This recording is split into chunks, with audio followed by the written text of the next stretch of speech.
Welcome to my channel.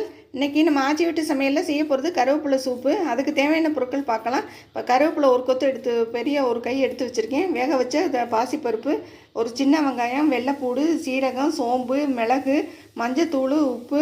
வாங்க இப்போ வீடியோக்குள்ளே போகலாம். இப்போ இது கூட இப்போ வேக வச்ச பருப்பு தண்ணியும் ஊற்றி 2 விசில் வெட்டி வேக வச்சு ஆற வச்சு இப்போ எடுத்து காமிக்கிறேன். நம்ம கருவேப்பிலை சூப்புக்கு கருவேப்பிலை வேக வச்சோம். இதை ஆற வச்சு மிக்சியில் அடிச்சுட்டு அதை வடிகட்டிட்டு மறுபடியும் கொதிக்க வைக்கணும். இப்போ நான் ஆற விட்டி மிக்சியில் அடிச்சுட்டு காமிக்கிறேன். அப்புறம் என்னோட சேனல் எல்லாரும் சப்ஸ்கிரைப் பண்ணுங்கள், லைக் பண்ணுங்கள், ஷேர் பண்ணுங்கள், மெயினாக கமெண்ட்ஸில் சொல்லுங்கள். இப்போ அதை அடிச்சுட்டு காமி. நம்மளோட கருவேப்பிலை சூப்பு சூப்பராக ரெடி ஆயிடுச்சு. இப்போ இதை நான் டிஸ்பிளேயில் வச்சுட்டு இப்போ காமிக்கிறேன். அப்புறம் என்னோட சேனல் எல்லோரும் சப்ஸ்கிரைப் பண்ணுங்கள். இந்த சூப்பை வடிகட்டி இப்போ கொதிக்க வச்சுருக்கேன். இப்போ கொதி வந்தது போதும். இதை அமர்த்திட்டு நான் டிஸ்பிளேயில் வச்சுட்டு காமிக்கிறேன். இப்போ இது மேலே மிளகுத்தூளும் நெய்யையும் ஊற்றிக்கலாம். இது மேலே அலங்காரத்துக்கு நெய்யும் மிளகுத்தூளும். இப்போ நம்மளுடைய கருவேப்பிலை சூப்பு சூப்பராக ரெடி ஆயிடுச்சு. எல்லோரும் கண்டிப்பாக செஞ்சு பார்த்துட்டு என்னோட கமெண்ட்ஸில் சொல்லுங்கள். என்னோட சேனலை